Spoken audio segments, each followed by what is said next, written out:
하나님의 말씀은 히브리서 4장 1절입니다. 그러므로 우리는 두려워하노라. 그의 안식에 들어갈 약속이 남아있는데도 너희 성도 중 누군가가 이르지 못할 것이라고 여길까봐.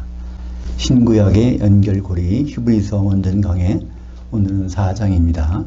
하늘들을 뚫고 오실 대제사장을 기다리며. 히브리서 4장 1절부터 16절까지 말씀을 가지고 은혜를 나누겠습니다.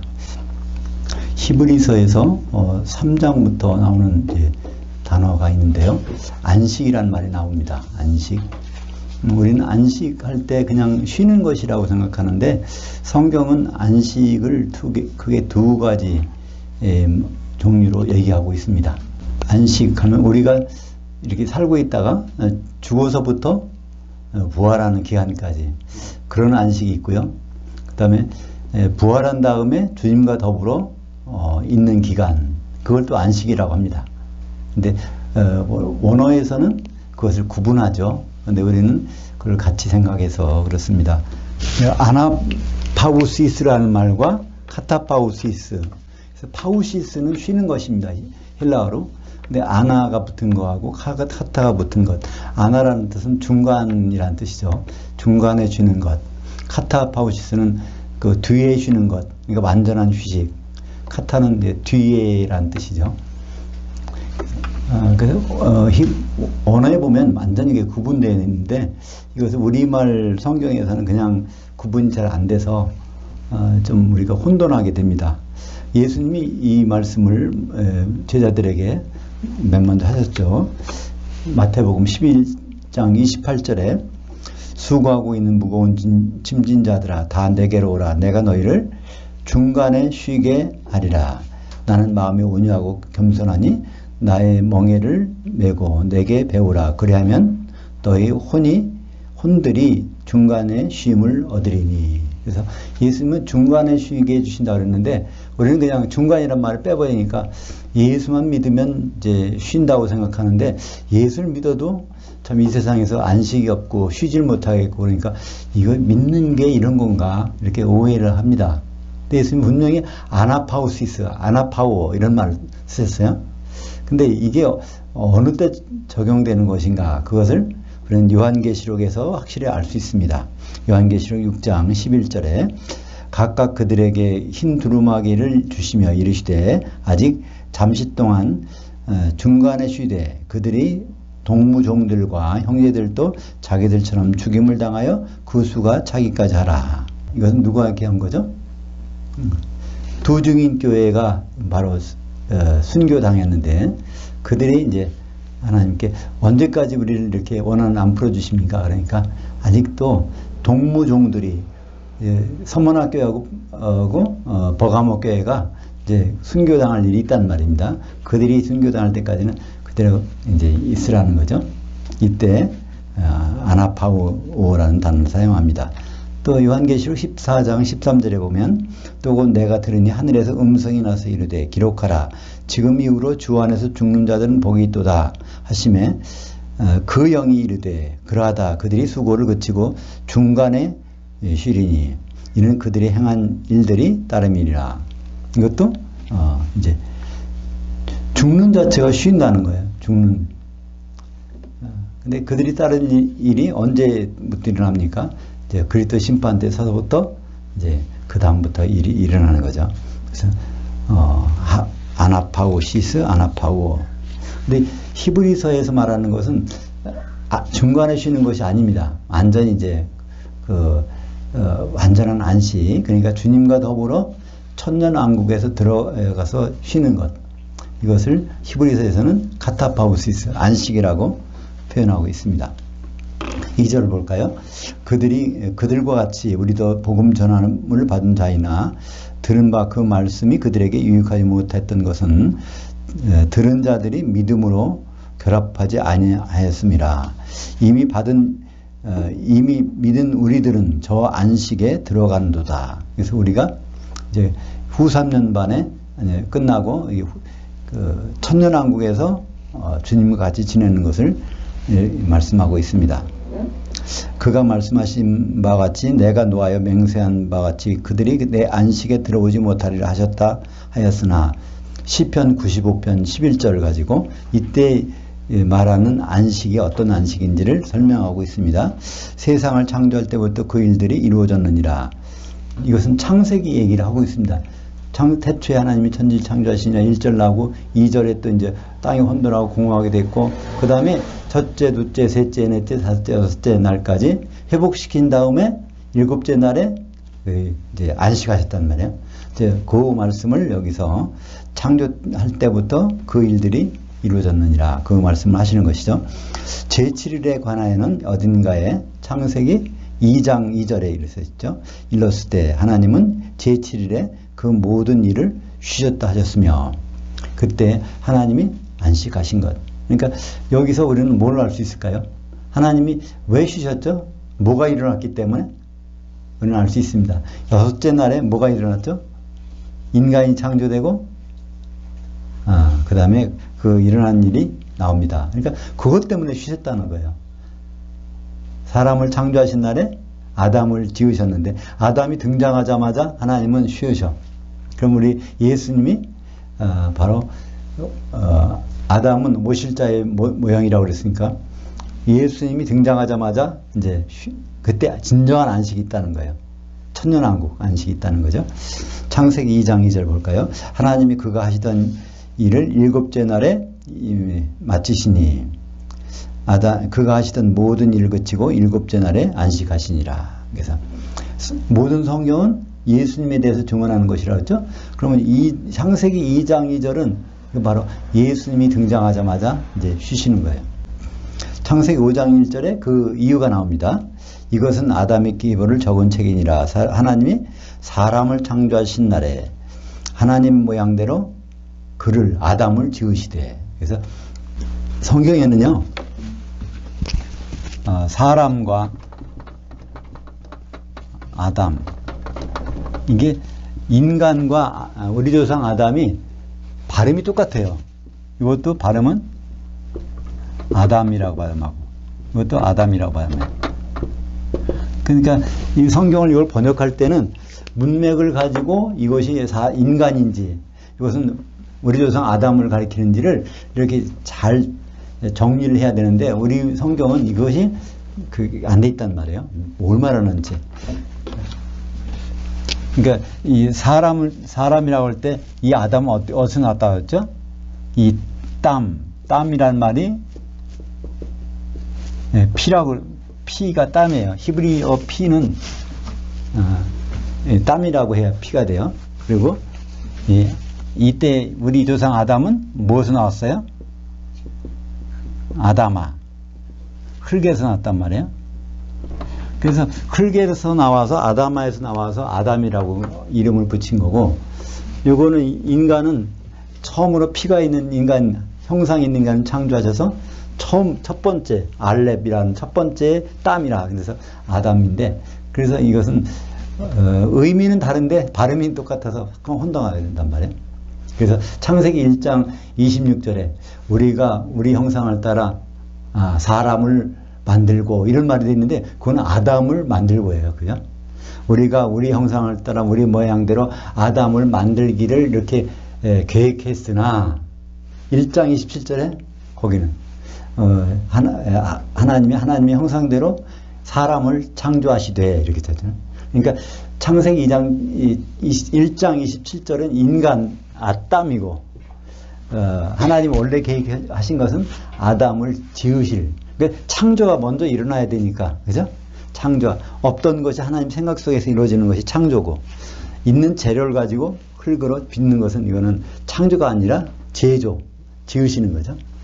그 두 가지 일이 이제 먼저는 계획이 있고 다음에는 실행이 있는데 창세기 1장 26절은 창세기 1장 26절은 아담을 지으실 얘기, 계획이 있다는 얘기고 창세기 1장 27절은 인간을 창조하신 것이죠. 근데 우리말 성경을 읽어보면 다 그냥 사람으로만 돼 있어서 이게 뭘 말하는 건지 모른단 말이에요. 근데 그것을 만약에 구분해서 번역했더라면 이것이 좀 이해하기 쉬울 건데, 그래서 그거를 완전히 구분해 주는 말이 창세기 5장 1절이죠. 그죠? 창세기 5장 1절은 그걸 구분해 놨어요. 나름대로는. 예, 이것은 아담의 계보를 적은 책이니라. 그다 아담이라고 번역해 놨어. 그 다음에 하나님이 사람을 창조하신 날에, 이것도 그 원어에는 똑같은 아담이에요. 똑같은 아담인데 그걸 구분해서 번역했단 말이에요. 이것은 번역한 사람이 잘한 거죠. 예. 그래서 인간 창조의 같은 날에 흙 가지고 하나님이 아담을 빚으셨다는 말씀이 나오게 됩니다. 근데 로마서 5장 14절에 보면 창세기에 나오는 아담은 오실자, 오신자가 아니라 초림예수가 아니라 재림예수, 재림예수의 모형이다. 그러니까 재림예수는 뭘 오세요? 신랑은 오시니까 이 아담이 그 결혼시키잖아요. 하나님이 어떻게 그 깊이 잠들게 한 다음에 갈비뼈를 뽑아서 피를 내서 그 아내를 만들어서 결혼시키는 장면이 나오잖아요. 그 재림예수의 모형이 아담이라는 거예요. 그죠? 그것이 이제 바로 하나님께서 안식하실 이유고, 아담이 지구상에 등장하자마자 안식하시는 거예요. 재림 예수가 공중에 나타나자마자 그때부터 이제 하나님의 안식이 있단 말이에요. 천년왕국까지. 5절입니다. 또 다시 거기에 시편 95편 11절에 그들이 내 안식에 들어오지 못하리라 하였으니, 그러면 거기에 들어갈 자들이 남아있거니와 복음 전함을 먼저 받은 자들이 순종하지 아니함으로 말미암아 들어가지 못하였으므로. 이건 시편은 언제 기록되었죠? 다윗 이후에 기록되어 있어요. 그럼 그 어떤 사건을 말하는 건가요? 바로 출애굽 사건을 말한 것입니다. 출애굽 사건에서 그들이 광야를 지나서 결국은 안식인 카타파우시스인 가나안 땅에 들어가야 되는데 그들은 못 들어갔단 말이에요. 히브리서 3장 마지막에 뭐요? 60만 3,550명이 애굽에서 나왔어요. 이제 홍해를 건너서 가나안까지. 근데 거기에서 그들이 가나안 땅까지 안식에 들어간 사람은 딱 두 사람밖에 없고 나머지는 다 죽었단 말이에요. 그래서 여호수아와 갈렙만 들어갔고, 그러니까 사실 여호수아 갈렙은 거긴 들어갔지만 그건 상징이란 말이에요. 그죠? 여호수아는 예수님의 상징, 예호슈아, 그 말이 바로 헬라어로 하면 예수란 말이죠. 그리고 갈렙은 그 여호수아를 같이 동반자, 그래서 동반자가 안식에 들어가는, 그러니까 예수님의 동반자. 우리가 이제 메토코스라는 동반자죠. 3장에 나오는, 우리는 다 예수님의 동반자입니다. 그걸 다른 말로 파트너죠. 히브리서 4장 7절입니다. 오랜 후에 여호시대 그 이후에, 그때까지는 뭐 안식에 들어간 사람이 없으니까 다윗의 글에 다시 어느 날을 정하여 오늘이라고 미리 이같이 일렀을 때, 이것은 그러니까 시편 95편을 지금 그 다윗이 읽고 있단 말이야. 그 얘기를 하는 거죠. 오늘 너희가 그 음성을 듣거든 너희 마음을 완고하게 하지 말라 하였나니, 만일 여호수아가 그들에게 안식을 주었더라면 그 후에 다른 날을 말씀하시지 아니하였으리라. 그러니까 여호수아가 안식을 준 게 없는 거. 자기는 여호수아 자체는 안식하고 있었지만 이스라엘 백성에게 안식을, 가나안 땅을 구경을 못 시켜줬어요. 하나도 못 들어갔으니까. 그러니까 이것은 이제 앞으로 있을 일을 우리에게 말씀하는 것이라는 것이죠. 8절입니다. 만일 여호수아가 그들에게 안식을 주었다면 그 후에 다른 날을 말씀하지 아니하셨으리라. 그 후에 다른 날은 언제죠? 예수님이 재림하시는 날. 그죠? 그런즉 안식일의 안식은 하나님 백성에게 남아있도다. 이미 그 안식에 들어간 자는 하나님이 자기의 일을 쉬었던 것 같이 그도 자기의 일을 쉬었을 것이니라. 그러니까 쉬는 이라가 아니라 쉬었을 것이라. 그러니까 우리가 쉬고 있지 않다는 얘기예요. 우리는 안식이 아직 없다는 얘기예요. 안식이 정말 있었다면 지금 쉬고 있는 거지, 진짜. 근데 안식은 이제 예수님이 오셔야 그날 때 진짜 안식이 있다는 말입니다. 그러니까 우리말 번역은 그냥 현재형으로 번역하는데 그 현재형이 아니라 과거형이에요. 가정법 과거형이에요. 그때 그런 안식이 정말 있었다면, 가나안 땅에 들어가는 것이 진짜 안식이라면 지금 뭐 이런 우리가 그날을 기대하지 않고 이미 쉬고 있을 텐데, 그런 뜻입니다. 하나님은 언제 쉬십니까? 하나님은 지금도 일하세요. 하나님은 딱 하루 쉬었어. 언제 쉬셨죠? 예, 창조하고 나서 그때도 안 쉬셨어. 여섯 대 동안 그걸 만들어 가시면서 회복시키시면서 일곱째 날에 딱 하루 쉬셨어. 우리는 보통 그러니까 사람마다 7일마다 쉬고 안식년도 있고 뭐 희년도 있고, 그건 하나님이 그럴 일이 있다는 것을 미리 말씀해 준 그 상징이지, 하나님은 안 쉬셨어요.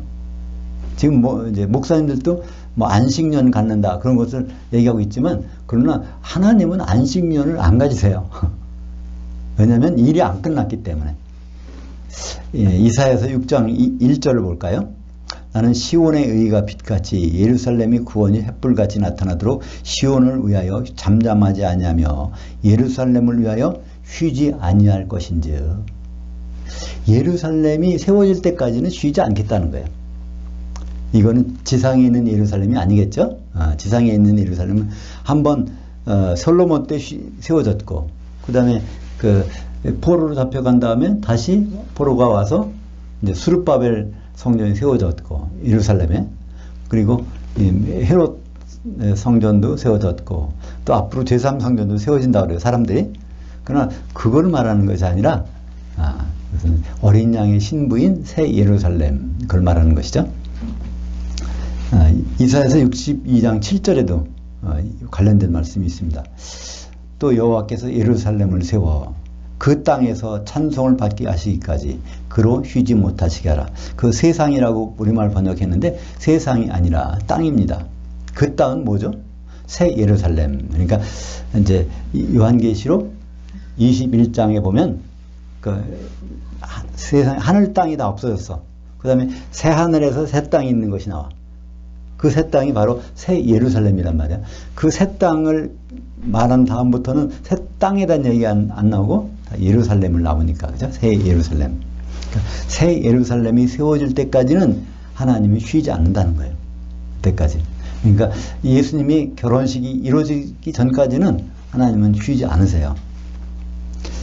11절입니다. 그러므로 우리가 저 안식에 들어가기를 힘쓸지니 이는 누구든지 저 순종하지 아니하는 본에 빠지지 않게 하려 함이라. 이스라엘 백성들이 광야에서 다 죽은 것, 그러니까 가나안 땅에 들어가야 돼. 목적지가 가나안 땅인데 목적지에 들어가지 못한 것, 하나님의 백성이 그런 경우가 있단 말이에요. 그러니까 그것을 우리에게 거울로 삼으라는 것이죠. 우리가 예수 믿는 자체가 그게 목적이 아니라 그것은 과정이란 말이죠. 어디에 갈 때까지? 안식에 들어갈 때까지.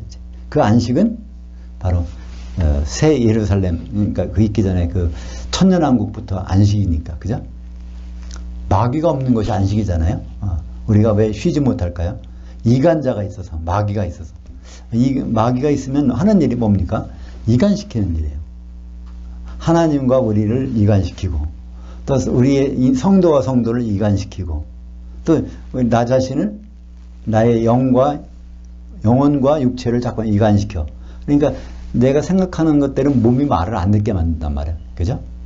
결국 그러니까 그걸 다른 말로 의학적으로는 병이 걸렸다, 그렇게 얘기하죠.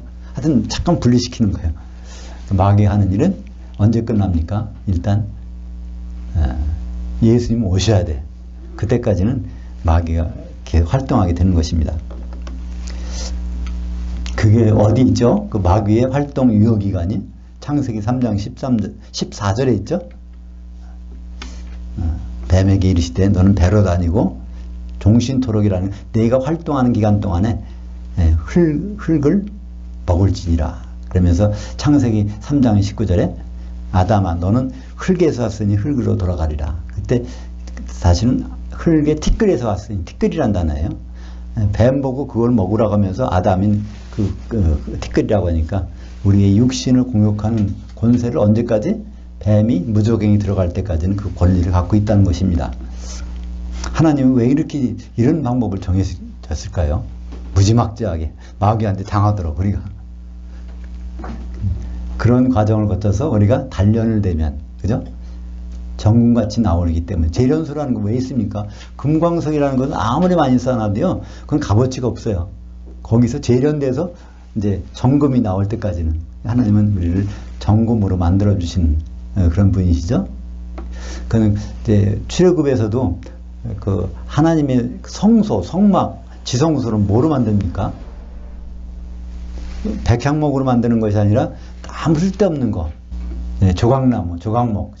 그러니까 조각밖에는 쓸데없이 없어. 아카시아 나무를 조각목이라고, 성경에서는 조각목이라고 그러는데, 조각으로밖에는 쓸데가 없어. 근데 그거를 갖다가 택해서 그걸 대패질하고 톱질하고 해갖고 다듬어서 그걸 다 맞춰가지고 그거를 금으로 씌워서 널빤지를 만들어요.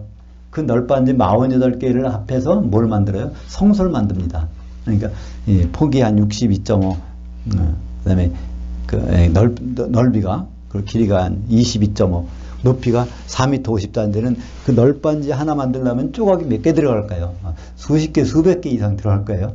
그 하나하나가 광야에서 쓸데없는 거를 떼다가 그 만들어서 다 붙여가지고 그걸 만든다는 거예요. 거기에 바로 그게 만들어지면 거기에 하나님이 거하시겠다는 거거든요. 바로 그건 모형입니다. 우리 성도가 별 볼 일 없는 사람들이지만 세상적으로 볼 때 그러나 그걸 다 골라가지고 떼서 대패질하고 톱질하고 해서 닫은 다음에 서로 붙여놔. 다 붙인 다음에는 마지막에 코팅을 시켜요. 널빤지는요, 겉에서 보면 널빤지도 몰라요. 성막의 널빤지는. 금으로 코팅을 하기 때문에 그 금으로 코팅을 해가지고 딱 이제 만들어지면 여호와 하나님께서 거기에 성소에 들어오십니다. 그런 일 과정에서 대패질, 톱질 뭐가 있어요. 그게 누가 하는 일일까요? 우리는 마귀가 그런 일을 하는 것입니다. 우리를 단련시켜서 다루어서 그런 일을 할 때까지는 활동이 허락된 것입니다. 12절 13절을 보겠습니다. 왜냐하면 하나님이 그 말씀은 살아있고 활력이 있어 좌우에 날선 어떤 검보다도 예리하여 혼과 영과 및 관절과 골수를 찔러 쪼개기까지 하며 마음의 생각과 뜻을 판단하시나니. 그래서 이 하나님의 말씀, 이것은 그냥 말씀, 말한다는 의미가 아니에요. 그것은 정관사가 붙어 있고 그것은 정말 로고스란 말이에요. 로고스. 로고스란 말은 이것은 논리란 뜻입니다. 로고스. 영어로 쓰면은 로고스죠. 여기에서 뭐가 나왔습니까? 로직이란 말이 나왔어요. 로직. 로지 앞에다가 뭐 바이오를 붙이면 생물학, 그죠? 지구라는 지오를 붙이면 지질학. 그러니까 지질의 논리, 생물의 논리, 그걸 말하는 것이, 논리를 말하는 것이 로지고, 그것이 헬라어는 로고스입니다. 그러니까 하나님의 논리, 하나님의 개념, 하나님의 계획, 하나님의 경륜, 이걸 담고 있는 것이 로고스예요. 그 중에 하나가 이걸 언어로 표현해서 쭉 표현하는 그것도 하나의 로고스죠. 하나님의 성경 말씀도 하나의 로고스입니다. 그런데 여기에서 12절에 왜냐하면 하나님의 그 로고스, 우리는 하나님의 논리는 살아있고 운동력이 있어서 어떤 것보다 이래 우리 혼과 영과 관절과 골수를 찔러 쪼개기까지 한다. 우리 사람은 세 부분으로 돼 있어요. 보통 장로교에서는요, 이분설을 주장합니다. 영혼과 육체가 있다는 거예요. 영과 혼은 똑같은 건데 그냥 개념만 다르다는 것입니다. 그렇지 않습니다. 성경에서는 영과 혼과 육이 따로따로 있어요. 다른 것입니다. 우리는 육에 대해서는 쉽죠. 우리가 티끌에서 온 이것을 갖고 있죠. 근데 혼과 영을 구분하기는 좀 어려울 것 같아요. 그죠? 혼, 그러니까 왜냐하면 우리말 번역이 잘못 그렇게 해놨으니까. 성경 읽어보면 영혼이란 말이 무슨 말인지 몰라요. 영인지 혼인지. 그 성경책을 보다 보니까 우리는 영혼이 뭔지 몰라요. 근데 영과 혼은 구분되어 있습니다. 영은 영어로도 구분되어 있어요. 스피릿, 혼은 소울, 소울과 스피릿은 달라요. 그래서 이 제일 중요한 것은 내가 누구냐, 내가 영이냐 아니요. 내 속에 그 영을, 하나님 주신 영을 말하는 것이지 나는 혼입니다. 그러니까 모든 생물체는 혼이 있어야 생물체예요. 혼이 떠나면 생물체가 아니라 시체입니다. 이거 식물도요. 이것에 혼이 있지, 혼이 없으면 이건 말라 비틀어져요. 동물도 마찬가지고 식물도 마찬가지고. 그럼 모든 생물체는 혼이 있어. 근데 사람, 인간만큼은 거기에다가 뭘 집어넣었어요? 아담 때부터 영을 집어넣으셨단 말이에요. 그러니까 영과 혼은 완전히 다른 것입니다. 근데 여기서도 혼과 영과 관절과 골수, 그러니까 육신을 얘기하는 것이죠. 이것을 모든 것을 감찰하시는 분이 그 하나님의 논리 가운데서 그것이 다 구분하신다는 말씀이죠. 그래서 13절이 있습니다. 지은 것이라고 되어 있는데 이게 창조란 단어예요. 창조물이 하나도 그 앞에 나타나지 않음이 없고 우리의 결산을 받으실 이 눈앞에 만물들이 벗겨진 것 같이 드러나리라. 이게 무슨 말일까요? 우리는 이 말씀 읽으면 이게 막연한 것 같아요. 근데 한마디로 이것은 고린도후서 5장 10절을 말씀하는 것입니다. 고린도후서 5장 10절을 볼까요? 이는 우리가 다 반드시 그리스도의 신받은 앞에 나타나게 되어 각각 선악간에 그 몸으로 행한 것을 따라 받으려 함이라. 그런즉 누구든지 그리스도 안에 있으면 새로운 비조 17절 5장 17절입니다. 그런즉 누구든지 그리스도 안에 있으면 새로운 피조물이라. 이전 것은 지나갔으니 보라 새 것이 되었도다. 그러니까 히브리서에서 여기에 13절에 창조물, 이것은 크티시스라는 단어인데요. 이건 고린도후서에 나오는 17장에 나오는 5장 17절에 나오는 그 창조물이에요. 우리가 이런 것은 이것과 예수 안에서 예수 믿어서 따로 거듭난 사람은 하나님 보시기에는 이 세상에 없던 물건이라는 거예요. 창조물.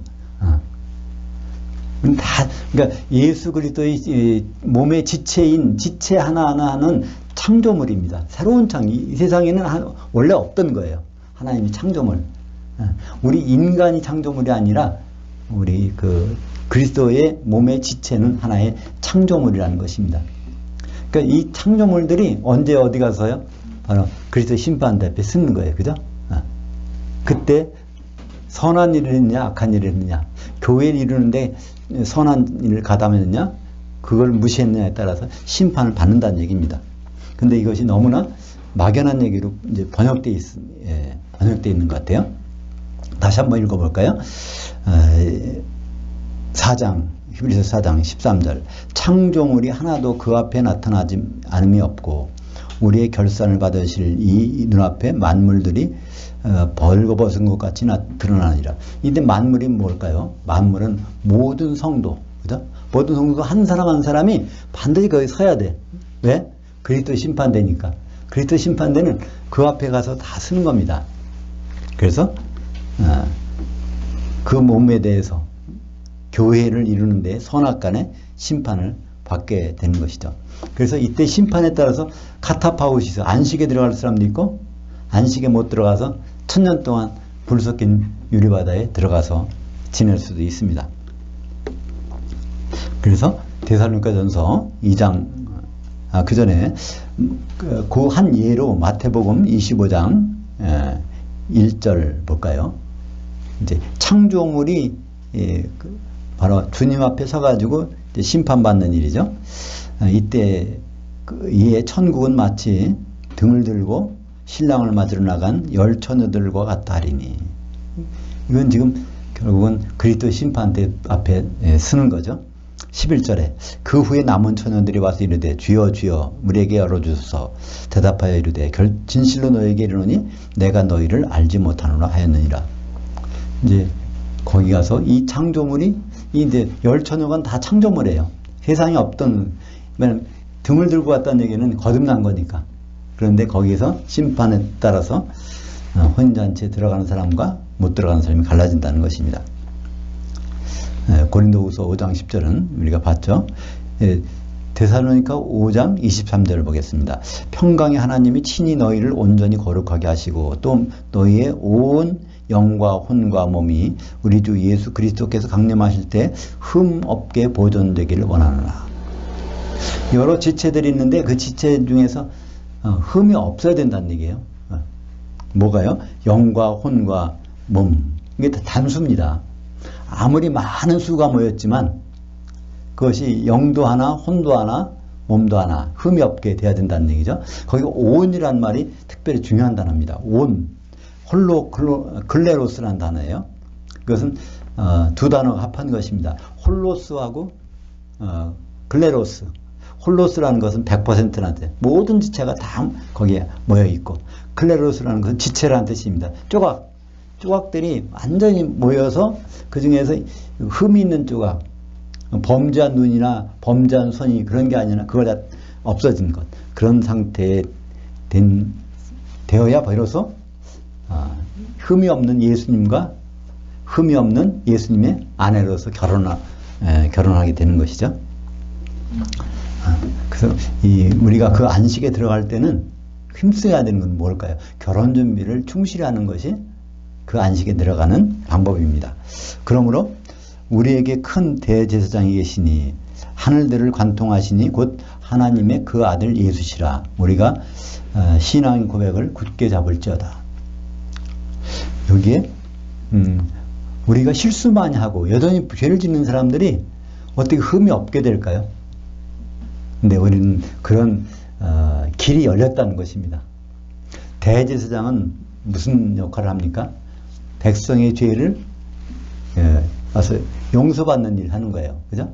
그러니까 큰 제사장, 아주 제사장 중에서도 가장 큰 분이 우리에게 있어. 그러니까 어떤 죄를 져도 그분께 가져가서 해결받으면 된다는 얘기예요. 어떤 흠도 다 없애버릴 수가 있어. 심지어는 이제 우상의 표를 받는 사람도 그 문제까지도 해결이 된다는 얘기예요.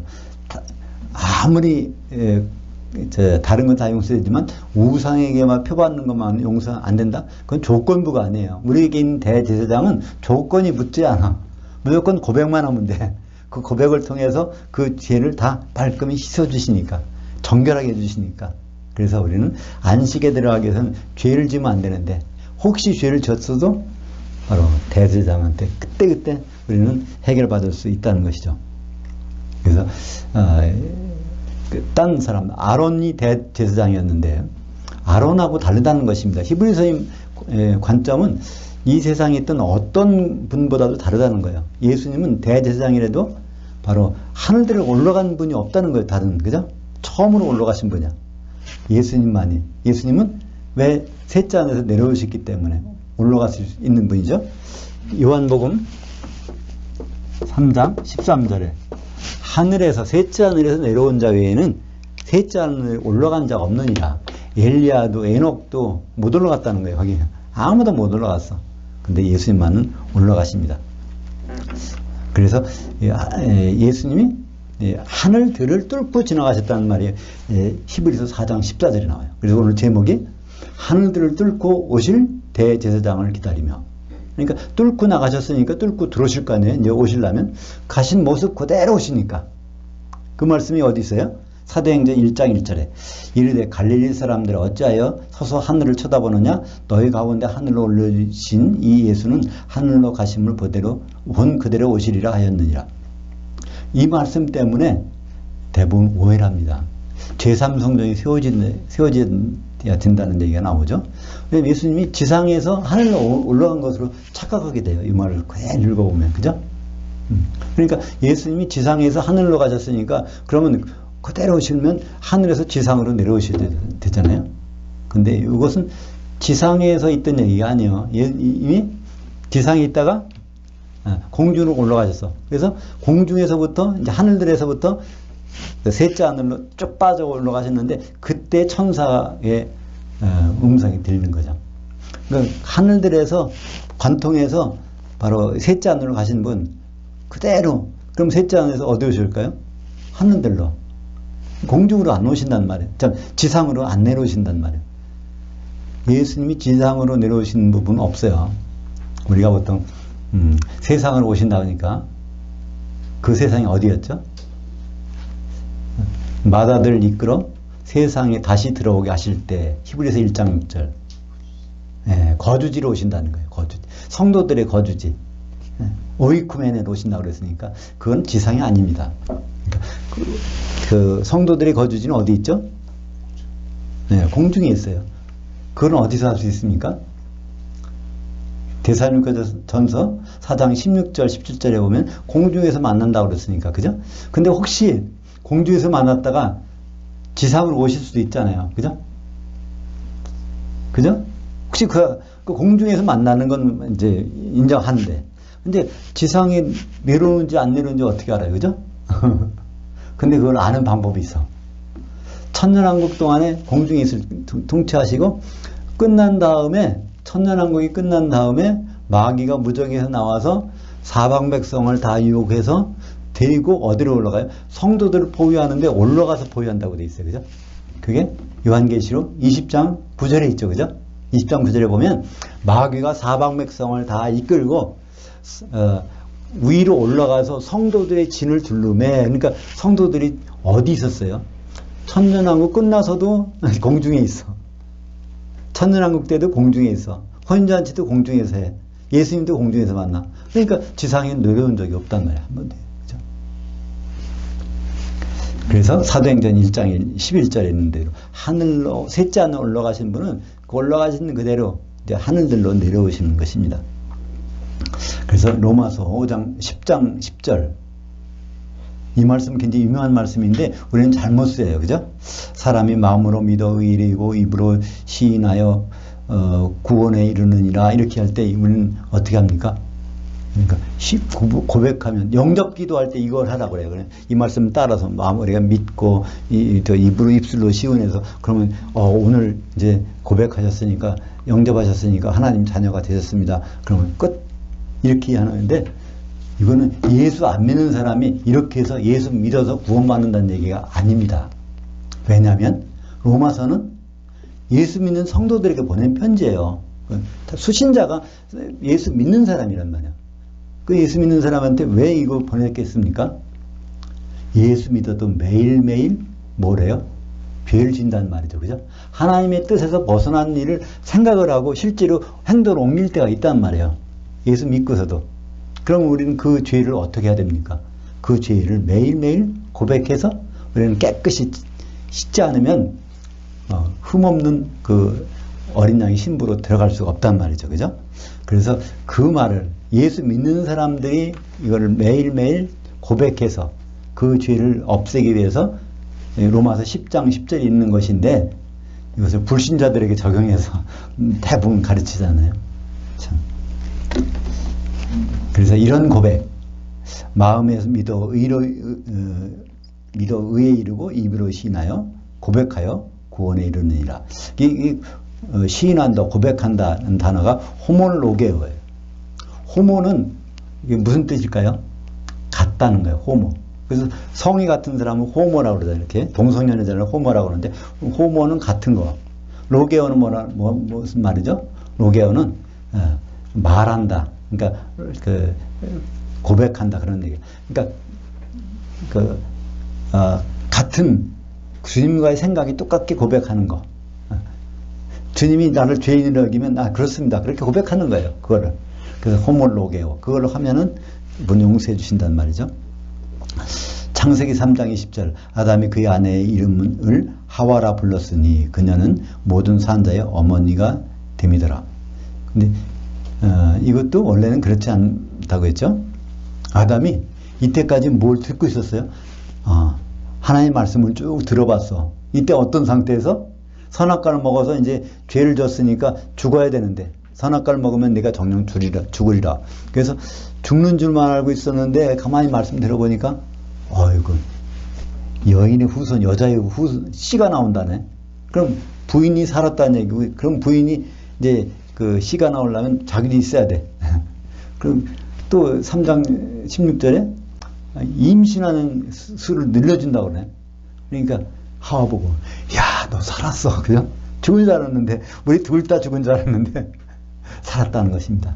그거를 생각만 하고 있는 것이 아니라 입으로 딱 고백하는 순간에 하나님 뭐 하시죠? 창세기 3장 21절에 양을 잡아서 피를 내서 그 옷을 입혀주잖아요. 그 전까지도 하나님은 그거 할 생각은 있었어. 그런데 언제까지 기다리셨어요? 아담이 고백할 때. 살았다 고백할 때. 그러니까 그 살았다 하는 감탄사가 결국은 아내의 이름이 돼버렸어요. 그 전까지는 아내 이름이 없었어. 그다음 그 이름 살았다. 하나님 말씀 듣고 보니까 난 계명을 어겼어. 당신도 당신 때문에 어겼지만 야 하나님 말씀하신 거 들어봤더니 살았다 하는 거예요. 그게 그냥 이름 줘주는 것이 아닙니다. 너는 이름을 이제 내가 하와라고 불러줄게. 그런 게 아닙니다. 그러니까 그 감격에 젖어서 살았다 하니까 그 이름이 된 것입니다. 그러니까 여기서 이제 그건 모든 산자의 어미가 됨이라. 그러니까 앞으로 너로부터 다 사람들이 나오게 될 거야. 내 태 속에서부터 나오게 될 거야. 넌 살았으니까 내 후손들이 나올 거야. 이런 고백이 거기서 나온 것입니다. 그 고백을 할 때 바로 피를 내서 가죽 옷을 입혀주시는, 수치를 가려주시는, 죄를 가려주시는 장면이 창세기 3장 11절에, 그것이 바로 십자가 사건의 예표가 아닙니까? 십자가의 피로 우리의 죄를 가려주시는. 히브리서 3장 1절에 그러므로 하늘의 부르심이 파트너들인 거룩한 형제들아, 우리의 신앙 고백으로 대제사장이신 사도 예수를 깊이 생각하라. 이거는 제사장으로 생각하라는 거예요. 무슨 죄를 졌어도 그분께 가져가면, 고백하면 그러면 된다는 거예요. 안식에 들어가려면 반드시 죄를 지면 안 되는데, 하나라도 죄가 있으면 안 되는데, 그 죄는 언제든지 바로 그 대제사장한테 가져가면 그것이 해결된다는 것입니다. 그래서 15절에 우리에게 있는 대제사장은 우리의 연약함을 체휼하지 못하신 이가 아니요 모든 일에 우리와 똑같이 시험 받으셨던 분이로되 죄는 없으시니라. 이것은 연약함, 우리가 연약해서 결국 뭐 한다는 얘기일까요? 우리가 연약한 것은 마귀의 유혹에 넘어간다는 얘기입니다. 그죠? 마귀의 유혹. 그래서 마귀의 유혹에 결국은 넘어간 분이 있다는 얘기예요. 그 분이 누구예요? 우리 예수님. 근데 그분은 죄가 없는데 넘어가셨어. 의도적으로. 그래서 결국은 그 사망 권세를 이기시고 살아나셨지 않습니까? 근데 그만큼 예수님은 죄의 유혹에 넘어본 적이 있었기 때문에 우리를 다 이해하신다는 거예요. 내가 죄를 졌으니까 이건 염치가 없어서 주님 앞에, 내가 어제도 죄를 짓고 그저께도 죄를 짓고 했으니까 이거 염치가 없어서 주님 앞에 죄를 용서해달라고 못할 것 같잖아? 그렇지 않다는 거예요. 그분은 그 입장을, 그 상황을 다 겪었기 때문에, 그래서 마음 놓고 우리는 그분한테 가서 우리 죄를 해결받을 수 있다는 말씀입니다. 그러므로 우리는 긍휼하심을 받고 시기적절한 돕는 은혜를 얻기 위하여 은혜의 보좌 앞에 담대히 나갈지어다. 그래서 이 은혜의 보좌라는 것은 무엇일까요? 그걸 다른 말로 시은좌라고 그래요. 그 성소에서 그 법궤가 들어있는 그 위에 그거를 시은좌, 시은이라는 뭐는 은혜를 베풀 시자죠. 하나님께서 은혜를 베풀어 거기까지 들어가면 그 다음부터 하나님은 이걸 죄를 깨끗이 없어주신다는 거예요. 그래서 우리는 때를 따라, 이건 말은 시기적절한 유카이로스라는 말을 썼어요. 유카이로스. 카이로스는 하나님의 시간이죠. 때, 카이로스. 거기에 유가 붙으면 좋다는 뜻이에요. 좋은, 적절한 유카이로스. 그러니까 그때마다 우리는 죄를 항상 씻을 수가 있어. 적절한 시간에. 얼마나 그러니까 야구 경기에서 뭐가 중요하죠? 적시타가 중요해. 아무리 안타 많이 쳐도 점수 안 나면 아무 소용 없잖아요. 근데 요 순간에 적시타 안타가 나오면 그거는 막 승부를 뒤집을 수 있단 말이에요. 그래서 우리는 다른 때가 아니라 아주 필요할 때마다 우리는 항상 그 적시타를 때릴 수 있는, 그걸 해줄 수 있는 기회를 주신다는 것입니다. 그것이 바로 그분 앞에, 대제사장 앞에 모든 죄를 해결할 수 있는 그분 앞에 나갈 수 있는 그것이 있기 때문에 우리는 담대하게 이제 안식에 들어갈 수 있다는 것입니다. 히브리서 9장 6절에 제사장들이 항상 첫 장막에 들어가고 둘째 장막은 대제사장이 홀로 1년에 한 번 들어가되, 둘째 장막에 하나님 임재가 있는 지성소예요. 근데 거기에 대제사장이 항상 계셔. 항상 상주해서 카운슬링 해주시니까 언제든지. 우리는 어떤 분한테 카운슬링 받으려면 예약을 하고 몇 번 기다려야 되고 그런 게 있잖아요.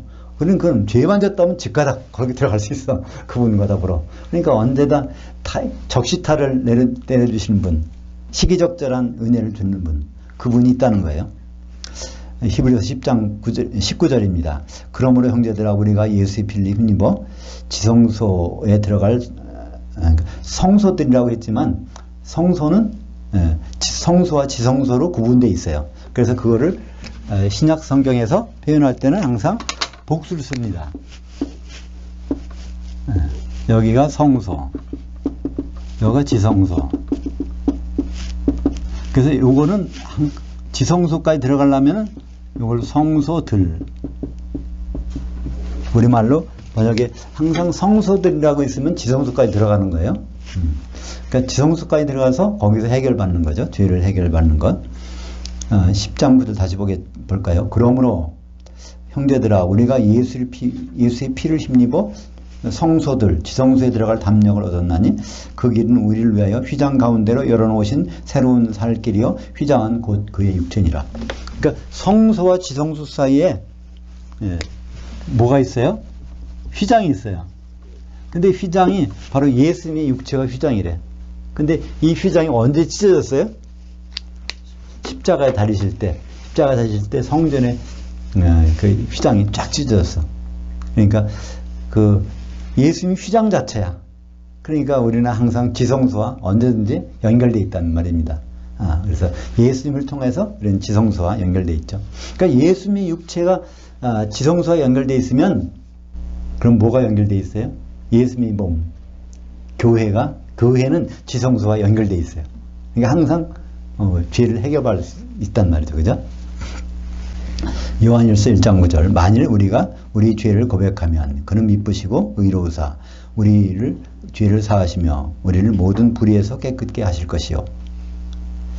그래서 우리 죄를 해결받는 방법은 바로 우리 고백하는 거예요. 그렇습니다. 나는 죄를 질 수밖에 없는 연약한 인간입니다. 이걸 시인하면 그거를 다 해결해 주신다는 거예요. 근데 죄가 없다 하면 예수님을 거짓말하는 자로 만드는 것이니까 이거는 방법이 없다는 것이죠. 요한일서 2장 1절에 그래서 그 구체적인 대안을 여기 이제 기록하고 계십니다. 예수님이 바로 그 보혜사라는 거예요. 어디 있는 보혜사? 하늘 보좌에 계신 보혜사. 땅에는 성령님을 보혜사로 보내주셨지만 바로 똑같이 우리는 이중 뭐가 있을까요? 이중 장치가 있어. 안전 장치가 있어. 그죠? 여기서는 성령 보혜사, 또 그 셋째 하늘에서는 예수님 보혜사. 이중 장치가 있어서 언제나 안전한 보장, 죄로부터 안전한 보장을 받는다는 것이죠. 요한일서 1장 2절입니다. 나의 자녀들아 내가 이것을 너희에게 쓰면 너희로 죄를 범치 않게 하려 함이라. 그러니까 죄를 안 짓는 것이 좋지만 안 질 수가 있나요? 죄를 진다면 그러면 해결책이 있다는 거예요. 이게 중요한 말씀이죠. 만일 누가 죄를 범하여도 아버지 앞에서 우리에게 보혜사가 있으니 곧 의로우신 예수 그리스도시라. 우리말은 대언자라고 번역했지만 파라클레토스, 성령과 똑같은 보혜사.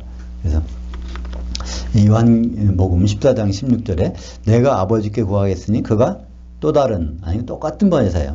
동질의 보혜사를 너에게 주사 영원토록 너희와 함께 있게 하시리니. 그러면 예수님이 원래 이 지상에서 뭐로 오셨다는 거예요?